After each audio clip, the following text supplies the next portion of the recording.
I'm going to play just a few tunes in some different styles, just to show how it works and what you can do with it.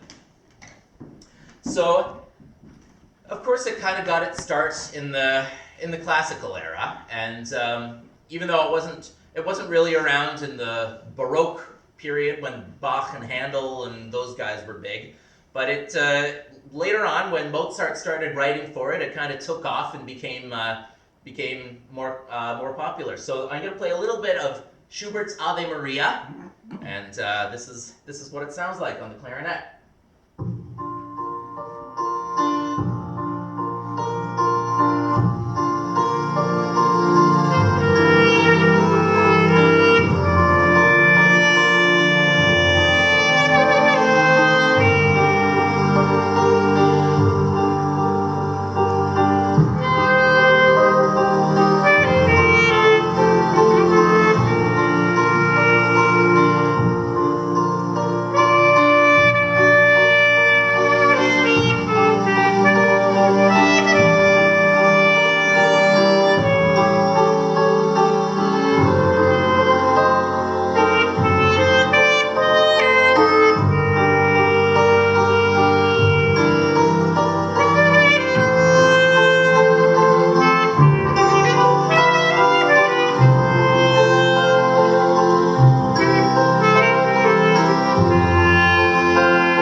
So another area where the clarinet is popular is in the genre of klezmer music. Anyone know what klezmer is?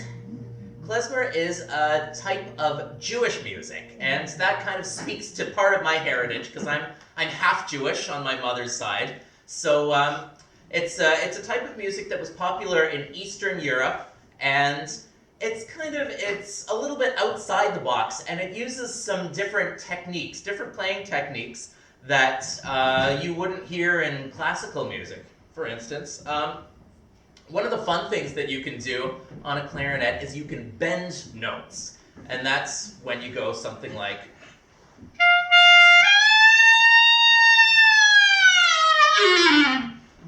well, not that last part, but that's called bending a note, when you just you change the shape of the note, I guess, with your mouth, and you make it kind of gives it a bit of, it makes it sound fun. You can also, this is something that I like to do, is you can do, I think it's called a flutter tongue. I'm not really sure what it's called, but it's when you go... And how you do that is you just go with your tongue, like you roll your R's like a Scotsman, like you roll up the rim to win. That's what they used to have a Timmy's commercial like that, where the guy was like, roll up the rim to win. But so klezmer music uses a lot of different techniques like that, and people don't usually write it down. It's not a music that's usually written out. It's something that's sort of passed around from generation to generation, and everyone kind of improvises and does their own thing and makes it their own. So here's a little bit of a klezmer song called Purim Niggin.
couple of genres that you might hear a clarinet in, and then of course after in the early 20s, it was big in Dixieland jazz. Anyone like Dixieland jazz? It was that was Dixieland was usually performed with trumpets and trombones, and it always had a clarinet in it, and sometimes it was a banjo, and sometimes a piano. Tuba was also another instrument that was common. So that was I guess that was maybe when the clarinet started becoming mainstream, was in those when it started being played in popular music of those days. Dixieland jazz, and here's a little bit of a Dixieland tune called Alexander's Ragtime Band.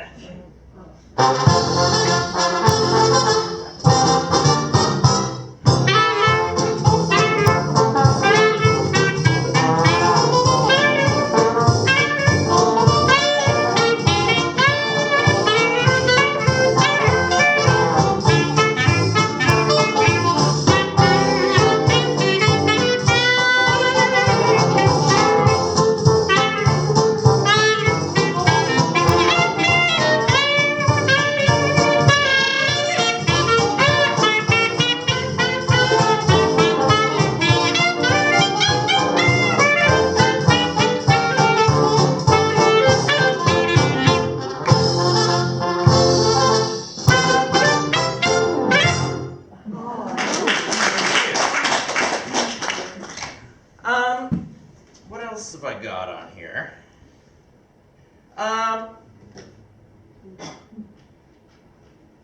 So I guess that's sort of about it for the talk. I'm gonna play some tunes for you, but if you have any questions, feel free to ask, and let me know what you think. Yes.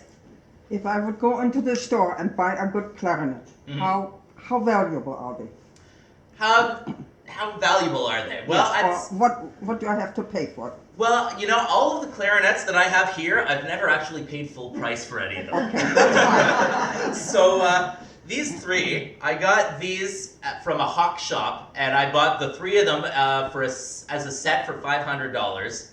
But they were used, they were secondhand. This one, like I said, was a gift, and one of these ones. Or no, I think it was one that I didn't bring, but there was one that I bought at a garage sale it was supposed to cost $50, and I went through my wallet, and all I could find was $47, and the guy said, okay, I'll let you have it for $47. So if you go to the store, like maybe Long and McQuaid or Cosmo Music are a couple of places where you can find them, and they range anywhere from a few $100s to maybe like $1,000 or $2,000. So like the high-end ones would be more than $1,000, I think. But generally, some of the beginner models, you can get them for a few $100s, I think.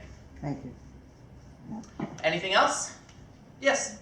Do you teach private lessons? I do. Yes, I haven't taught. I don't teach too often because it's kind of a niche instrument that people aren't too familiar with. But yeah, I have taught. I have given private lessons before, and if anyone wants them, you can talk to me. Yes. You mentioned the fingering or the pattern on that is similar to a flute. Yes. Is it similar to a saxophone? It is similar to a saxophone, and I play the saxophone as well. So it's similar, but it's not exactly the same. So it's kind of.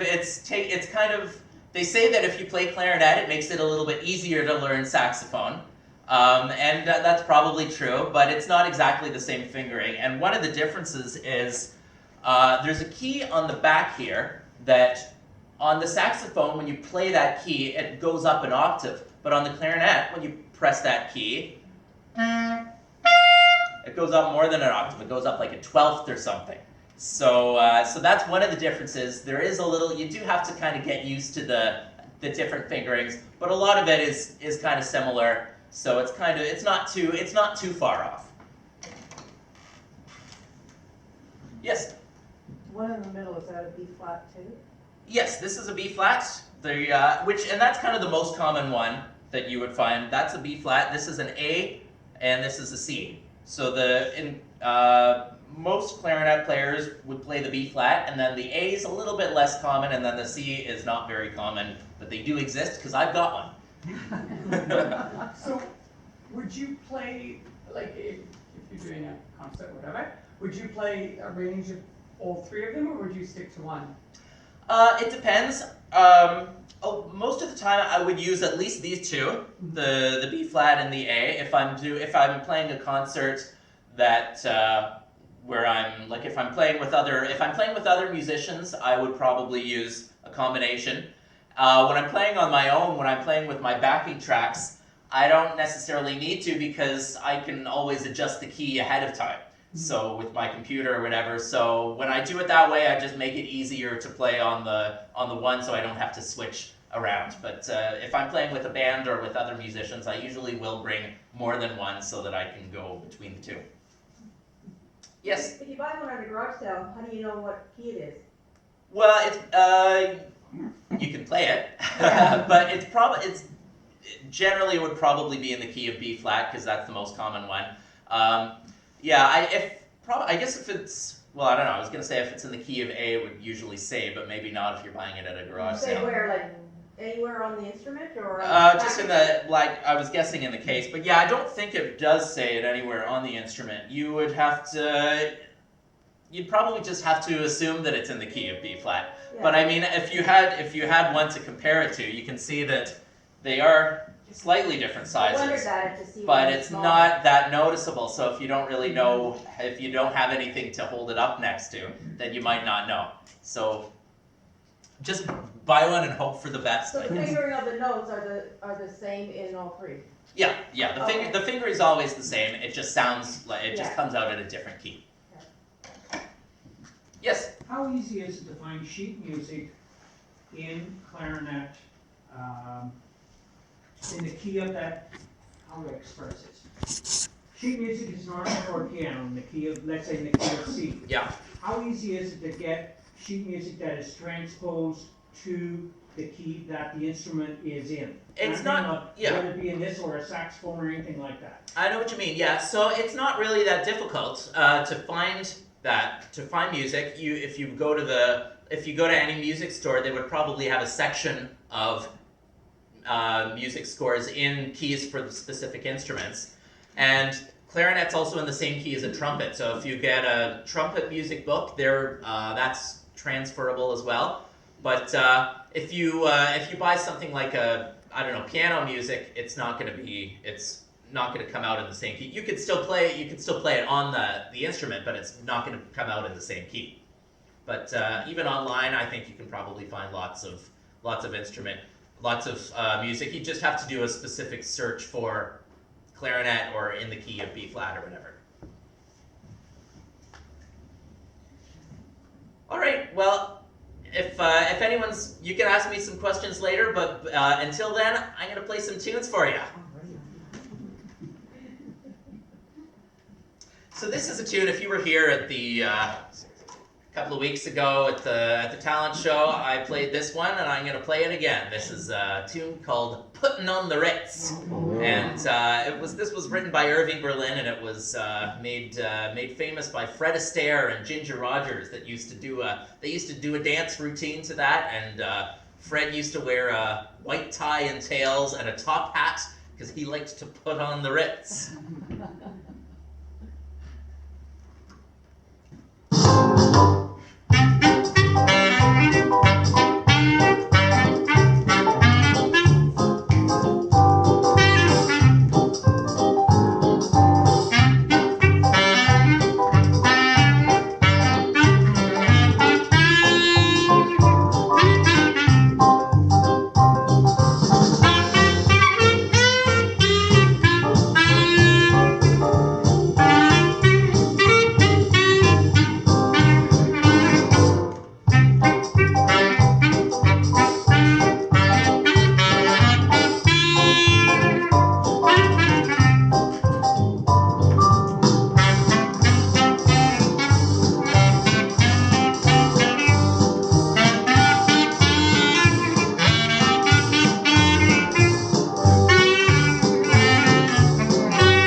forgot to mention is that these reeds, you gotta lick them. You gotta make sure they're wet. Otherwise they dry out. How much are those these days now? You can get them, like you can get a pack of, I don't know, 20 of them for maybe $12, something like that. They're not that cheap. There's different brands. Some of them are more expensive, but I generally buy the sort of cheaper ones, and they're not too bad. How fast would you go through them? They last me a long time. Like this one, I did just have to replace this one, but I don't know. They last usually at least a few months, sometimes up to a year. It depends how hard you play, I guess. But some of them are harder, some of them are softer, and like I said, it's kind of sometimes it takes a while to find the perfect one. You might have a box of a few of them, and some of them are good, some of them are not so good, and you just have to find the one that you like the best. So here's a tune, and as I was saying, you don't normally find clarinets in rock and roll music, but I like to break the rules a little bit, and I like to play music on the clarinet that you wouldn't necessarily expect to hear on the clarinet. So here's a tune by Bill Haley and the Comets called "Rock Around the Clock Tonight."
Tune that this is one of my favorite ones to play on the clarinet, just because it's such a fun tune. This is from a kids movie, but it's kind of a timeless song. This is from The Little Mermaid, "Under the Sea."